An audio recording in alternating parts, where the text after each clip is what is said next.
So we're going to do a little bit more with angles, rotations, and then take that a little further down the road. Some things I want to point out to you, and the book certainly did too, is that there's many different ways to talk about, to label an angle, and one of the most common one is that this zero with a line through it. Notice it's written on a slant. That's the Greek letter theta. We can also use phi, we can use alpha, we can use beta, we can use gamma, but mostly we'll use theta. That'll just give us another variable to use instead of x. Okay, so we'll talk about the reference angle is the theta. I guess that's enough on that. So notice here they're asking us to work with this angle theta, and they're telling us theta, the angle, has to be between 0 and 360 degrees. And we want to find an angle that's coterminal with 800 degrees. So you've done a little bit of work with this already, so this isn't new. So remember, positive angles of rotation. I know this is a positive angle of rotation because it's not labeled with a negative. They go counterclockwise around a circle. There's 360 degrees. I'm going to go around again. There's 720 degrees. And then I know I can't go around again because 1080, 3 times around is 800 degrees, isn't that far. So since I've got 720 degrees used up here, let's see what's left over. Well, 800 minus 720 is 80 degrees. Well, 80 degrees is on this side of that angle, pi over 2 or 90 degrees. And there we go. So that tells me I know that's where the angle falls. I know that an angle that's coterminal to the 800 degrees is 80 degrees, and that's the one that goes between 0 and 360.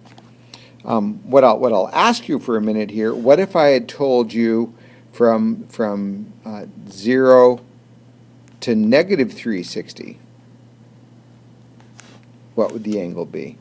And I won't say anything for a minute. You can stop the video and think about it, and I'll explain this in a second.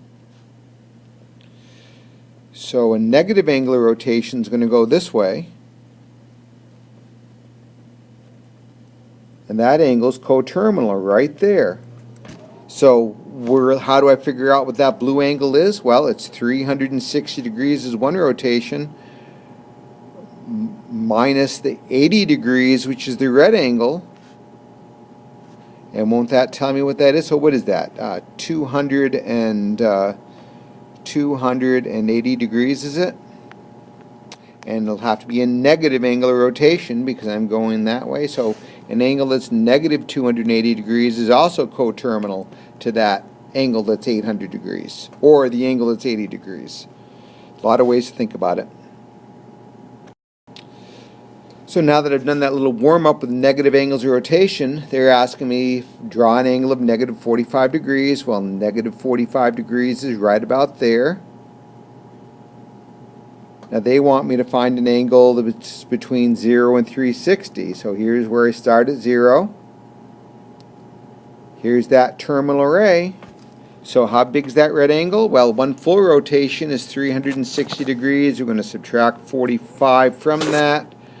I believe that's going to be 315 degrees.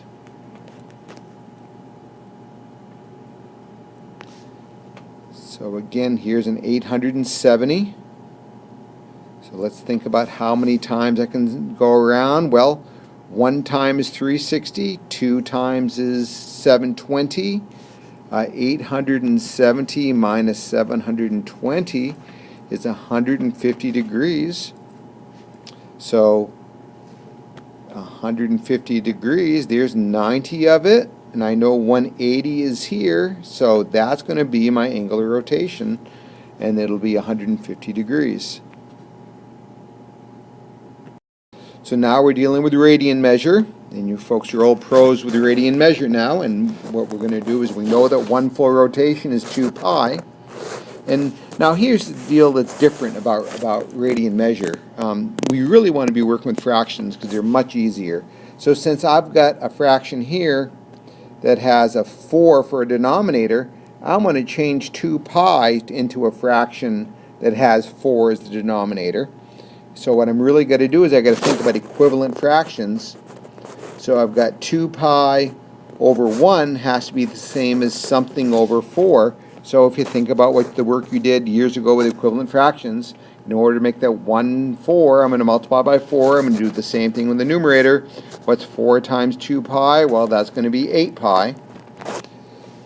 So 1 rotation, now notice this is a positive angular rotation. So 1 rotation is 8 pi over 4. 2 angles, 2 times around will be 16 pi over 4. So 19 pi over 4 minus 16 pi over 4, 2 rotations, is the same as 3 pi over 4. So that's 3 pi over 4, not over 3. Let's see here. And if we make that sketch in that angle, that is 3/4 of pi. So that's going to land right there. Notice I never even said anything about degrees. So now we've got an angle of rotation of negative 17 pi over 6. So remember how we want to make 2 pi become something, that's 1 rotation. We want to make that end up with something over 6. So won't that be 12 pi over 6? So negative 12 pi over 6 is 1 rotation. Another whole rotation around would be negative 24 pi over 6, and I only want to go to 17. So I'm going to momentarily forget about the negative sign. I'm going to subtract 12 pi over 6 from 17 pi over 6. That leaves me 5 pi over 6. So that's going to land, let's see, that's going to land 5 pi over 6 is less than 6 pi over 6, so that's going to land right there. Now they want me to come up with an angle between 0 and 2 pi, where that green angle is. So I'm going to do this. I'm going to come around. That black angle is the one I want. I know that what was left over was 5 pi over 6. That's what the green angle was. So what's 12 pi over 6, 1 rotation, minus the 5 pi over 6, which is the green one? I believe that is 7 pi over 6. So that would be the angle that's coterminal to that negative 17 pi over 6. So now we need to record. This is new to you, I believe. So the new stuff is going to be, let's see, in order to convert degrees into radians, we're going to multiply that by pi over 180. And the reason we're going to do that is because we know that 1 full rotation is 360 degrees, which is also 2 pi. So couldn't I say 360, actually let me write it this way. 2 pi over 360 is 1 rotation. So now I want to see what fraction of the circle we've done. Well, 2 over 360 simplifies to pi over 180. The other way to look at it is half a circle, half the way around is 180 degrees, which is pi radians. So we're going to end up with a measure in terms of pi. That doesn't always happen, but in this case we're going to multiply 15 over 1 times pi over 180, and you can certainly do this on a calculator. I think you'll see that's probably easier not to. I know that 30 goes into 180 6 times, so 15 will have to go into 180 12 times, so that becomes pi over 12. That is the corresponding radian measure, degree measure in radians. So now we're going to go do the reverse of that. Well, we want to get rid of the thing in terms of pi, so I'm going to pause this and do some erasing. Okay, so I know I've got this from above. I know the radian measure equals the degrees times pi over 180.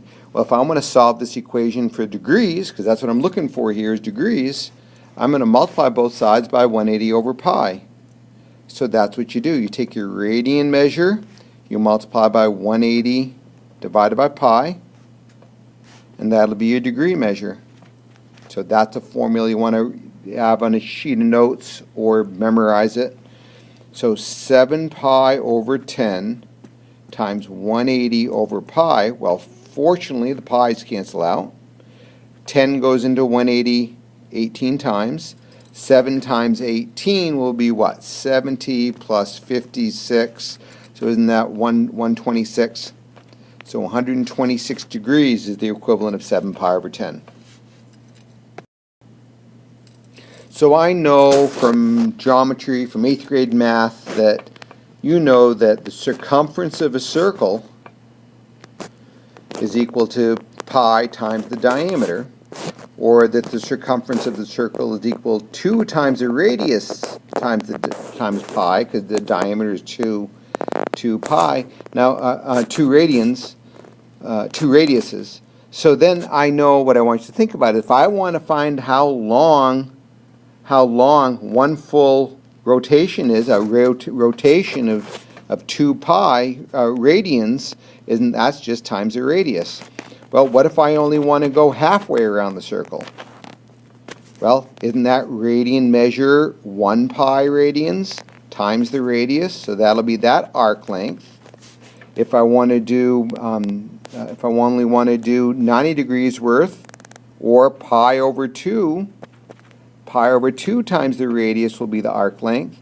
So what I want you to see is that the formula to find the arc length is, they never actually wrote it out here. It's going to be S equals the angle in radians, angle of rotation measured in radians, times the radius. Now, hold that thought for a minute, because that's what we're going to do with let's try it now. We can actually, now that I'm saying that though, I think we can apply that to this idea here. 1/3 of a full rotation. Well, we know one full rotation is well, let's see. We know one full rotation is 360 degrees. We know 1/3 of that is 120 degrees. Don't I want to turn, and then I can't do this with radian measure or degree measure, so I got to convert that radian measure into that degree measure into radians. So I'm going to multiply, as we just did, 120 times pi over 180. I can divide both of those by 60. So 1/3 of a full rotation in radian measure is 2 pi over 3 radians. And here I don't have to find any arc length. That's just asking me to find. It's really what it's doing. It's getting me to convert degrees into radians. So now comes the fun thing. This would find the arc length. So that's like that little S up here. Let's see if I can't erase that. That little red S that's right here. We're looking for that arc length. They're telling us the radius is 10, and they're telling us subtended is a new word. That's just the angle that cuts off the circle at 210 degrees. So to make a little drawing of that, I know it's 215 degrees, sorry. 215 degrees is right about there. I want to find that arc length, that black arc that I just drew. Well, we've got to convert 215 degrees into radians. So what I'm going to do is grab my calculator. One reason I'm going to use my calculator for this is because they aren't telling me to find an exact answer. So because it's not an exact value, I'm going to be able to do a decimal approximation. So what I'm going to do in my calculator is go 215 times the pi button divided by 180. So 215 times pi divided by 180. That's giving me 3.752 radians. And then I know that the radius, the circle has a radius of 10, so I'm going to multiply that by 10. So that gives me about 37.52. They didn't tell me any units. But that's about how long that arc is if that radius is 10 units. So change your angle measure to radians, multiply it by the radius, and that'll tell you the arc length. So one last little piece that they throw at us is this formula here for the area of a sector. So notice we've got the angle measured in radians. So all we've got to do is convert our 30 degrees into radians. So 30 times pi over 180. Hopefully this is one of the angles you're going to learn, so you don't even have to do this calculation, is pi over 6. And then I'm just going to replace that in my formula. 1/2 times pi over 6 times r squared. Well, the radius is 20. Notice the lawn sprinkler throws a distance of 20 feet. So that means I know that's the radius. They might get tricky and tell you the diameter, in which case you'll have to split it in half. So 20 squared. Later on we'll learn where this formula comes from. For today I'm not going to worry about it. And then we're just going to calculate that on my calculator. I'm going to do 0.5 times pi divided by 6 times 400, or times 20 squared. And I'm getting 104.72 square feet. It is an area, so I want to make sure that I'm using proper units here. Okay, and that's this section. Go ahead and make sure you've taken these notes, and tomorrow in class we'll start working on the exercises.